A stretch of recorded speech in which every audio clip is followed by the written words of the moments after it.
주의 음성을 내가 들으니 사랑한단 말일세. 믿는 마음으로 주께 가오니 나를 영접하소서. 내가 매일 십자가 앞에 더 가까이 가오니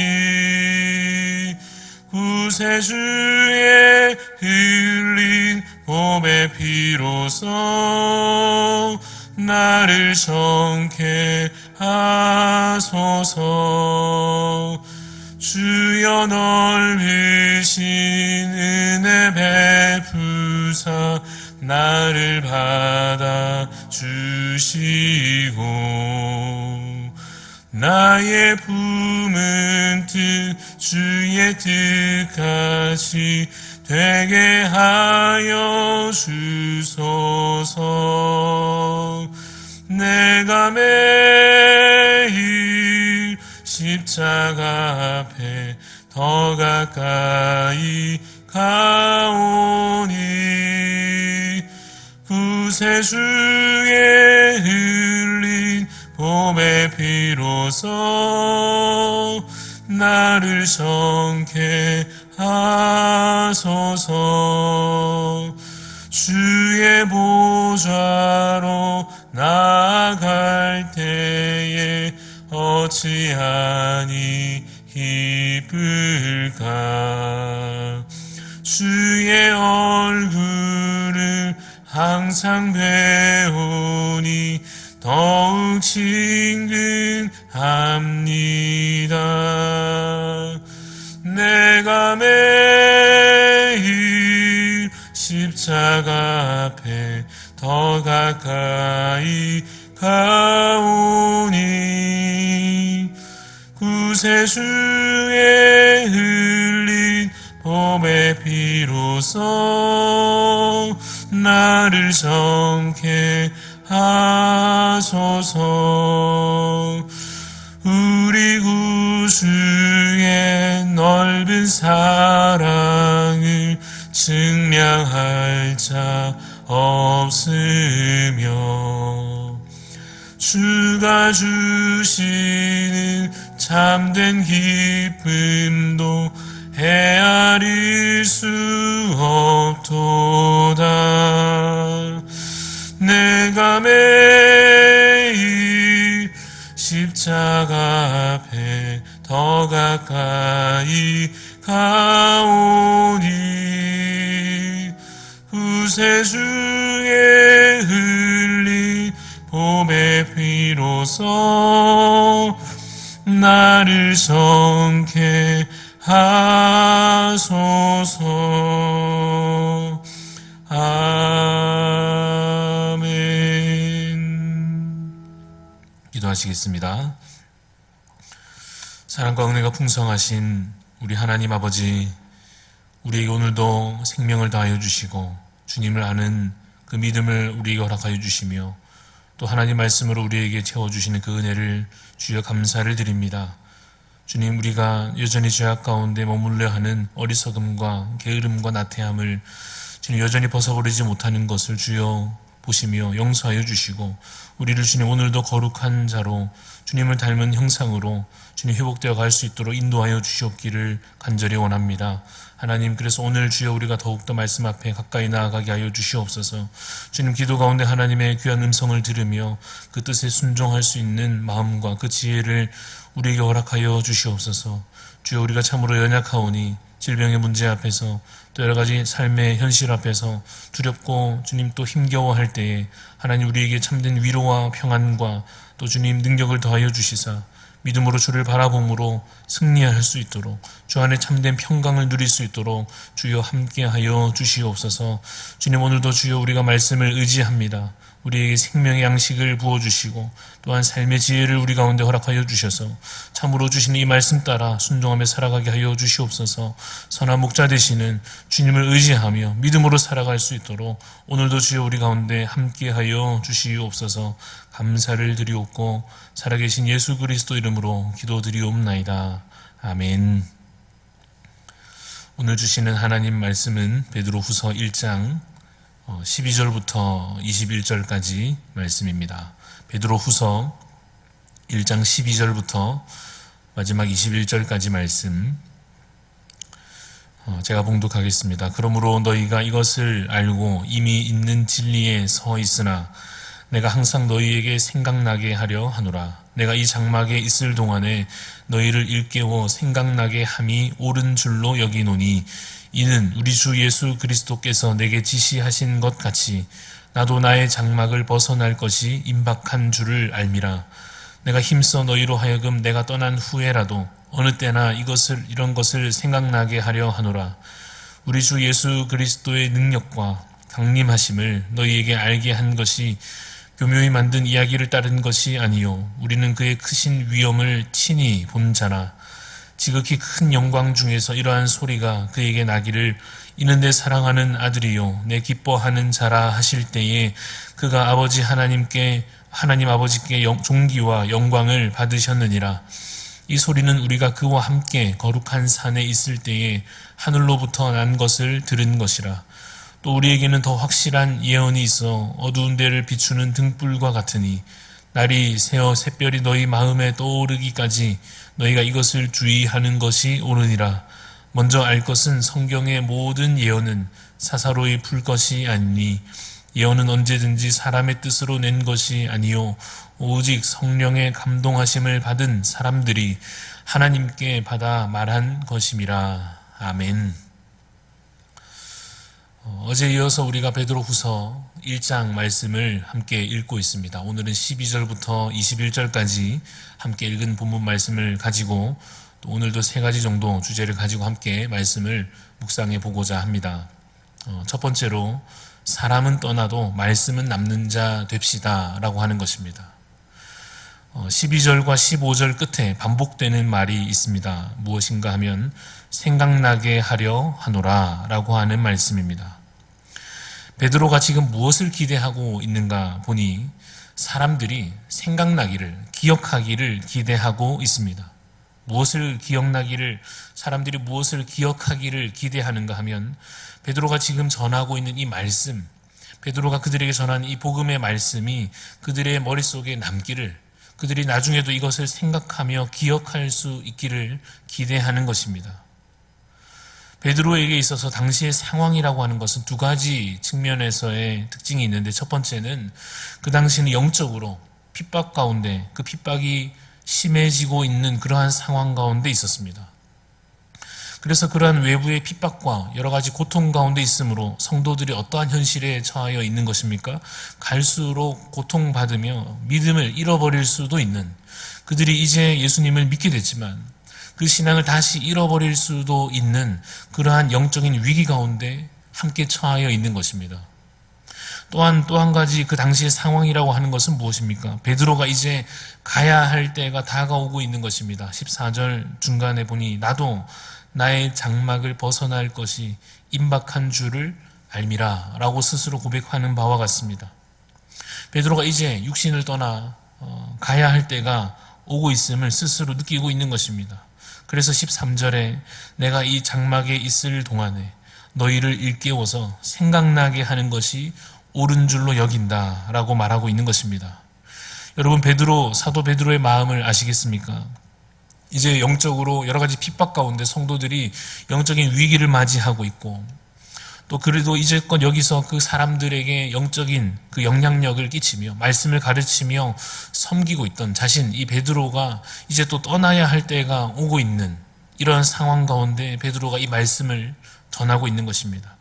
그러한 당시의 현실로 인해서 베드로의 마음에는 열정이 더욱 가득하였습니다. 그래서 15절 말씀에 내가 힘써 이 일을 행한다라고 고백하고 있는 것입니다. 사랑하는 성도 여러분, 사람은 떠나도 말씀은 남는 자 되시기를 간절히 바랍니다. 우리가 보통은 인간적으로 물질적인 것을 남겨야 한다고 생각할 것입니다.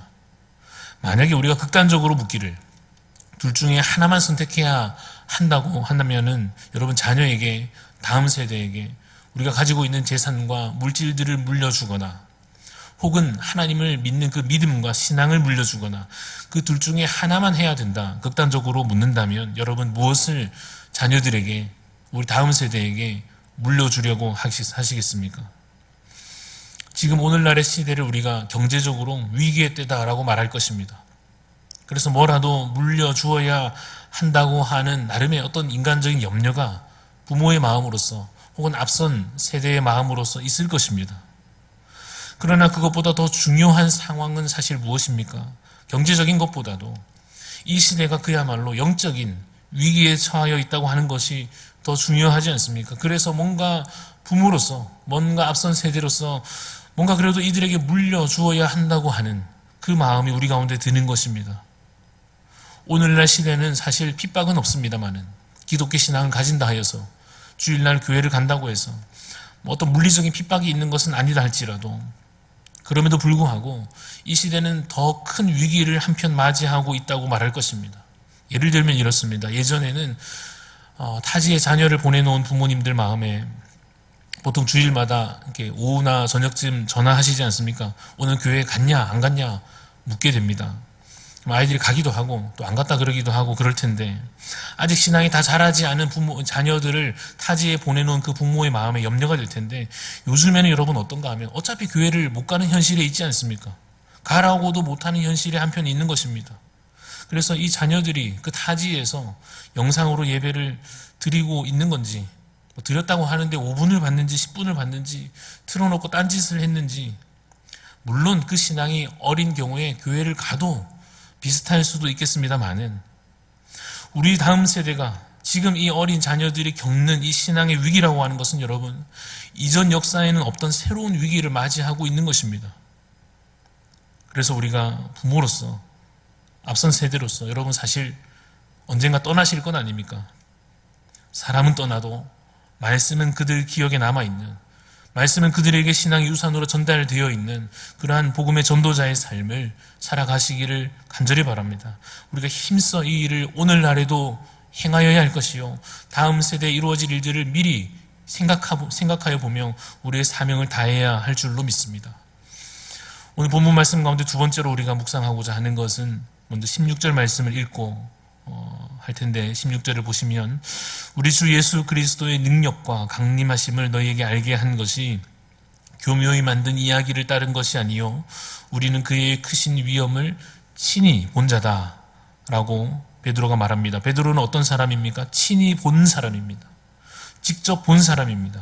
무엇을 봤습니까? 예수님을 직접 그가 만났고 예수님이 어떤 분이신지 그가 늘 보고 들었고 또 예수님께서 행하신 일들을 그가 직접 보지 않았습니까? 그래서 우리가 두 번째로 묵상하고자 하는 주제는 본 것이 있어야 증인으로 설 수 있다 하는 것입니다. 여러분 베드로가 특별히 오늘 이 본문 가운데 무엇을 본 것을 이야기하느냐 보니 18절 말씀에 거룩한 산에서 있었던 일을 그가 기억합니다. 그가 소리를 들었고 그 장면들을 직접 보았습니다. 무슨 장면이었습니까? 예수님께서 거룩한 모습으로 변화되시는 그 장면을 그가 그 산에서 직접 보았습니다. 예수님 그 곁에는 모세도 있고 엘리야도 있는 아주 신비하고 놀라운 장면을 그가 직접 목격한 것입니다. 그리고 그 상황에서 그가 들은 소리가 무엇입니까? 17절 말씀, 오늘 보면 17절에 있는 대로입니다. 지극히 큰 영광 중에서 이러한 소리가 그에게 나기를 이는 내 사랑하는 아들이요 내 기뻐하는 자라 하실 때에 그가 하나님 아버지께 존귀와 영광을 받으셨느니라. 우리가 보통 변화산 사건이라고 말하는 그 기억을 베드로가 가지고 있는 것입니다. 혼자 있었던 것이 아니고 야고보와 요한도 주님의 제자들이 함께 그 장면을 보았습니다. 주님의 그 영광과 하늘에서부터 들려오는 그 놀라운 성부 하나님의 음성과 그 확실한 증거들을 그가 가진 것입니다. 무슨 증거입니까? 예수님이 바로 하나님의 아들이시다라고 하는, 예수님이 바로 하나님의 아들이시요 참된 하나님이시요 우리 가운데 오신 구원자이시다. 그가 기다리던 그 메시아이시다 라고 한 것을 그가 확실히 본 것입니다. 여러분, 우리도 본 것이 있어야 증인으로 설 수 있을 것입니다. 그러나 우리가 이 말을 자칫 오해해서는 안 됩니다. 이것이 그렇다고 해서 신비한 어떤 체험을 가져야 한다는 뜻은 아닙니다. 꿈에서 예수님을 만나야 된다든지, 기도하는 중에 뭔가 눈에 보이는 환상을 봐야 한다든지, 예수님의 그 목소리를 육성을 듣듯이 들어야 한다거나 그런 것을 이야기하는 것은 아닙니다.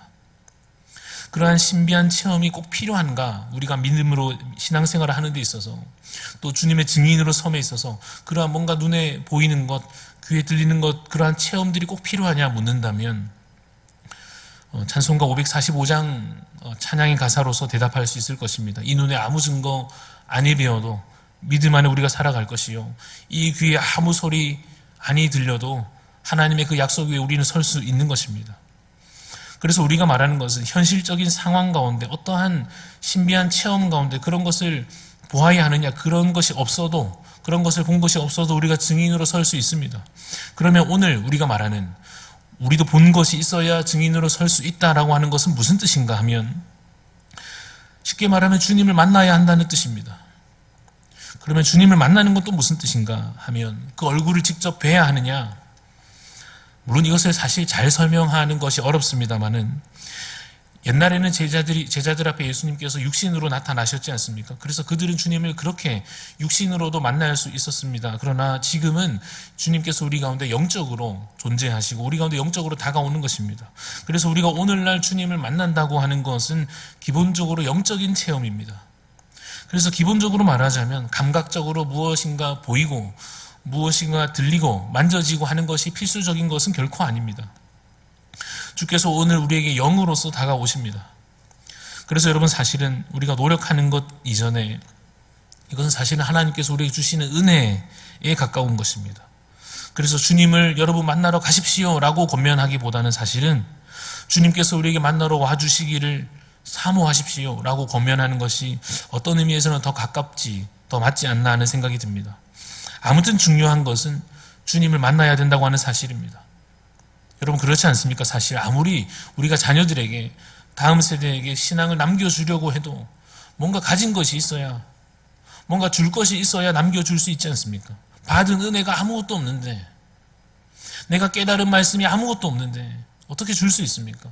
신앙적으로 내가 경험한 바가 없으면 무엇을 그들에게 남겨줄 수 있다는 말입니까? 만약에 우리가 그냥 어중간하게 신앙생활 그냥 습관적으로 하면서 그렇게 살아가는 것으로서는 신앙을 전달할 수 없을 것입니다. 확신 있게 그들에게 전하기 위해서 무엇이 필요합니까? 말씀을 배워야 하는 것입니다. 그래서 말씀이 내 안에 깨달아져야 하는 것입니다. 그리고 그것을 가지고 믿음에 이르러야 하는 것입니다. 기도하면서 그 기도 가운데 하나님께서 실제로 그 기도를 응답하여 주시는 그 경험을 우리가 오늘날 가져야 하는 것입니다. 하나님께서 내 삶을 도우신다라고 하는 것을, 사실 하나님께서 이미 도우시고 계시니 그것을 내가 실질적으로 경험하면서 그 은혜의 경험들을 내 간증으로 가져야 하는 것입니다. 베드로처럼, 그래서 그의 크신 위엄을 친히 본 자라 스스로 고백하는 바와 같이 그의 음성을 그가 들었던 것처럼 오늘 우리도 생생한 신앙의 증거들을, 우리 가운데 깨달아진 말씀들을, 우리 가운데 경험된 놀라운 주의 은혜들을 신앙의 증거들로 갖게 되시기를 간절히 바랍니다.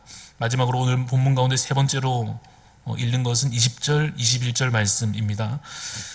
먼저 알 것은 성경의 모든 예언은 사사로이 풀 것이 아니니 예언은 언제든지 사람의 뜻으로 낸 것이 아니요 오직 성령의 감동하심을 받은 사람들이 하나님께 받아 말한 것임이라 하십니다.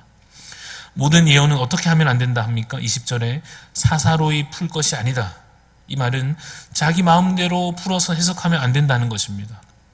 그래서 세 번째는 이것입니다. 오늘 본문 가운데 우리가 주목하는 세 번째 주제는 하나님의 뜻을 잘 해석해야 한다는 것입니다. 여러분, 사실 베드로가 이 말을 하는 이유가 있습니다. 무엇이냐면 당시에 거짓 선생들이 이 기독교 공동체 가운데 생겨나기 시작한 것입니다. 거짓 선생들이라 하면 이런 것입니다. 하나님의 뜻을, 하나님 말씀을 왜곡해서 가르치는 자들입니다. 이제 이어지는 2장에 넘어가면 여러분 이것에 대해서 자세히 이제 언급하게 될 것입니다. 이것이 여러분 얼마나 위험한 일입니까? 외부적인 박해도 위험하지만, 외부적으로 이 핍박이 있는 것도 참 신앙의 위기이지만, 한편 반대로 이 내부의 적이 있는 것도 참 신앙의 위기인 것입니다. 그들이 교묘하게 하나님 말씀을 전하듯이 하기 때문에 분별하기 어려울 수도 있습니다. 그러나 분별해야 하는 것입니다. 주의하고 조심해야 하는 것입니다.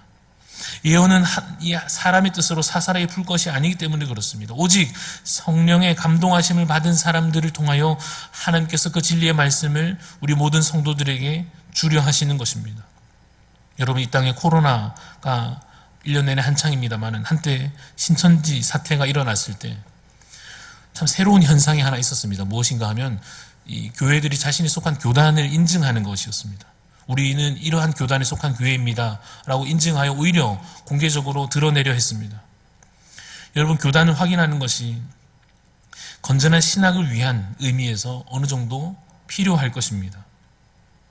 여러분, 온라인으로 TV로 수많은 설교를 듣고 강의를 듣고 논평을 듣는 시대 아닙니까? 분별해야 하는 것입니다. 우리만 진짜다 이런 얘기를 하는 것이 아닙니다. 고신만 진리다 이런 얘기를 하는 것이 결코 아닙니다.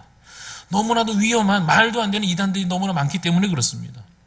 우리가 접하는 수많은 설교 가운데, 수많은 강의와 논평 가운데 진리에서 너무나도 확실하게 벗어나 버린 거짓들이 너무나 많기 때문에 그렇습니다. 그래서 여러분, 교회와 목회자들을 통하여서 말씀을 배우고 진리 안에 거하여 진리 아닌 것을 주의하여 멀리하시고 올바른 신학과 교리 안에서 말씀을 여러분 잘 배우셔서 아름다운 신앙을 가진 부모로서, 선배로서 오늘도 우리가 함께 설 수 있기를 간절히 바랍니다.